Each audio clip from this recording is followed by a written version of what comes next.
exploring the world of the paranormal. A reminder that at 9 o'clock tonight, our series on Class continues. Now on Carlton, the news.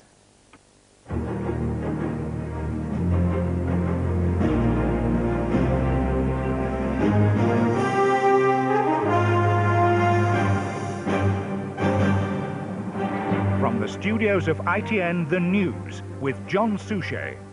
Good evening. The result of the second round of the Tory leadership race was announced just half an hour ago, and the stage is set for a nail-biting third and final round in 2 days' time. Kenneth Clarke, widely seen as losing in the battle to William Hague, came first by just 2 votes. Mr. Hague was second, but John Redwood, coming third, now has to drop out. The winner on Thursday will be whichever of the leading 2 can persuade the majority of Mr. Redwood's supporters to vote for him. This is how the result was announced outside the Commons shortly after 5 o'clock. Kenneth Clarke, 64, William Hague, 62, John Redwood, 38. As no candidate has received the required number of votes, there will be a third ballot on Thursday, the 19th of June, where the candidates will be Mr. Clarke and Mr. Hague. And we go straight to our political editor now at Westminster. Well, Michael, Kenneth Clarke has upset the predictions.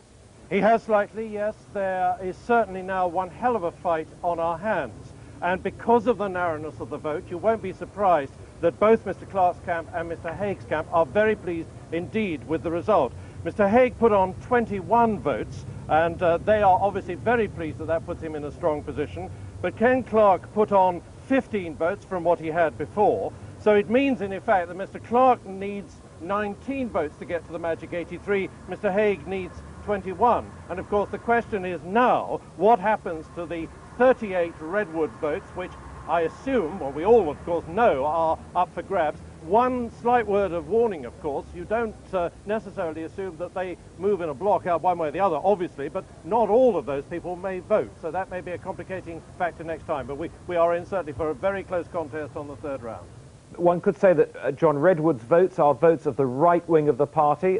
Kenneth Clarke is on the other wing of the party. Can we assume they'll go to William Hague? Well, certainly Mr. Hague's people are saying that the natural assumption would be that more Redwood votes would go to them because these are people of the right. But quite clearly what has happened is that Mr. Clarke has picked up some of those right-wing votes that were around for Mr. Howard and Mr. Lilly. And Mr. Clarke's people are saying it shows that Mr. Clarke can appeal right across and have an inclusive cabinet. Go back, though, to Mr. Hague's people. They're saying, well, you know now where you stand on the single currency of William Hague. Thank you, Michael. Well, earlier today, Kenneth Clarke, for the second time, topped a poll of Conservative constituency chairmen. But the result among the grassroots also showed a surge of support for William Hague. As in this evening's result, John Redwood came third. Our political correspondent, Tom Bradby, has been following all 3 candidates today.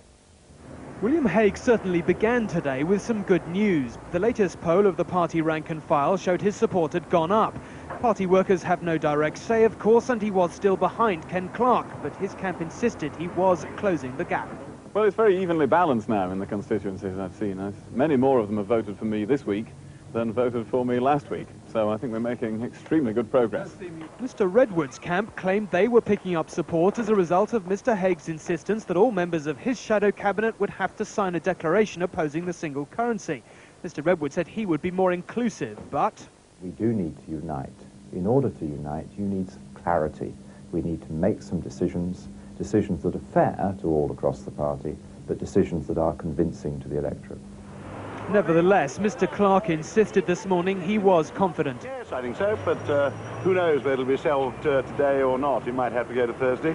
But at least we'll be down to only 2 candidates now, which is one step nearer to getting the party back together. And as the polls closed, that remained the stated aim of all the candidates. The campaign here has been divisive at times. The new leader, Mr. Clarke or Mr. Hague, faces a formidable task. Tom Bradby, ITN at Westminster. Well, within the last few minutes, both William Hague and Kenneth Clarke have given their reaction to the result. First, this from William Hague. I'm delighted to have the support of 62 colleagues and to have gained more support over the last week than any other candidate and to have gained a great deal of support in the constituencies. I think I now have the momentum and the support to win the third ballot on Thursday. That is what I will set out to do, and then to set about the task of leading this party and uniting the party, including all strands of opinion within it. Thank you very much indeed. Thanks very much. And Kenneth Clarke, who won by just 2 votes, had this to say. Well, so far I have got a 100% record of coming top in the ballot of every test of opinion that's been taken in the Conservative Party. I'm extremely grateful to everybody who's voted for me. Obviously it won't be resolved until Thursday, but I'm determined to go on until Thursday. I think then it will be resolved, and I think we can unify the Conservative Party on a platform and as a team which is going to go on to win the next election. And I think today is an extremely encouraging result, and I'm glad we're now in the final furlong, but I think we're obviously going to win. Back now, political editor. Michael, they both think they're going to win. What do their campaign teams say? Well, we've got representatives from all the 3 candidates this time round. I want to start first with John Wilkinson, who's a supporter of John Redwood. He now, of course, drops out. Where should Mr. Redwood's votes go? I wouldn't presume to tell him that.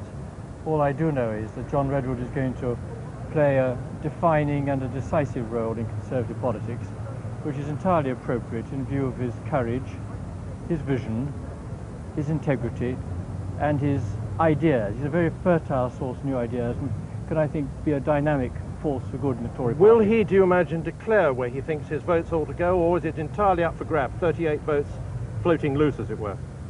I can't say. All I do know is that our group is shortly going to meet. We'll consider everything that's involved in this election now. We'll obviously weigh John Redwood's role very carefully. We'll also consider our constituency position and the best interests of the party. Do you know where you'll go, personally? I have a pretty good idea, but I have to consider with my colleagues what would be right. Mr. Hague? I can't say. Let me turn to Mr. Hague's man here, Michael Ancram. Now, he has put on votes, but should he have been able to jump over Ken Clarke on this occasion? Well, I've been predicting all along that we would come a close second, and that's what we wanted to do. We wanted to get a momentum going, a roll going, which we have shown over this last week. We wanted to try and pick up more support from the constituencies, which we saw this morning was coming to us. And I think we are now well placed for the next round. But you can't say that democracy is dead within the Conservative Party. Democracy is very much alive and kicking, and we've got a very exciting contest ahead of us. Now, there's some Machiavellian thoughts going on now, which is that some of the right-wingers supporting Mr. Redwood will actually go for Ken Clarke because they think that your man, the young William Hague, will block any possibility of, say, John Redwood or anyone else coming back. And so the risk would be that you can't count on all those Redwood votes. Well, William has made it clear he wants to have a broad-based shadow cabinet. He wants to have an inclusive cabinet because he wants to bring the party in behind him. And that is important, and he'll want to obviously look at all the available talent if he wins and when he comes to make that decision.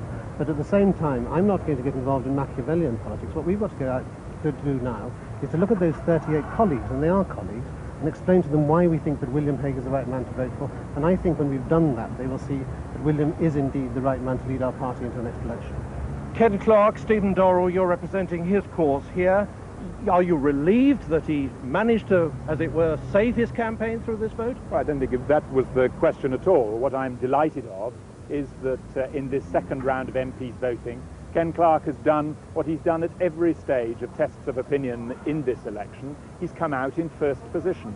At the beginning of this election, just after the general election, Ken Clarke was discounted as a candidate. He has actually, both in the constituencies and among parliamentary colleagues, come out in first position every time opinion has been tested. Very briefly, though, why should right-wingers, Redwoodites, vote for a left-winger, Ken Clarke? Because this is an election for the leader of the party. Ken Clarke is simply the biggest figure in the Conservative jungle at this stage, and he is the figure best placed to bring all the strands of Conservative thought together in his shadow cabinet. He's made it crystal clear that is what he will do, and then he will take the fight to Labour.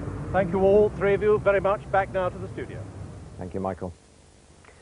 To other news now. European Union leaders are thrashing out the final wording of the treaty they hope to sign later this evening at the end of the crucial summit in Amsterdam. In the midst of it all, extraordinary scenes in the streets of the city. Over to our Europe correspondent, Bill Neely. Here in Amsterdam, the grand plans to bring Europe closer together are being put off. It is a race against the clock to produce even a modest treaty. But the talk of the city is of a race of a different kind. 15 bicycles, 15 leaders, lunch the prize. Tony Blair, determined to lead in Europe, was on quickly and off first, and quick to acknowledge the praise for his efforts. 22-stone Helmut Kohl refused to ride. The large Finnish leader had to be helped to the finish. With France's president also refusing, Mr. Blair saw his chance, rounded the final bend and pedalled Britain to victory. And then there was the summit. Mr. Blair is close to a deal that might ease the fishing quotas dispute. He is blocking French and German plans to give Europe a more united defence policy. That's NATO's role, he says. And, jacket off, he's more relaxed about core countries cooperating without others holding them back. But there are no strategic interests that we've conceded at all, and I don't intend conceding any. Mr. Blair's spokesman says he's hugely embarrassed by Dutch calls for him to become their king. Otherwise, he's said to be happy. Some had hoped this summit would be the great leap forward for the European Union. It is nothing of the kind. Even a treaty is far from agreed. Bill Neely, ITN, Amsterdam. Here, Thames Water today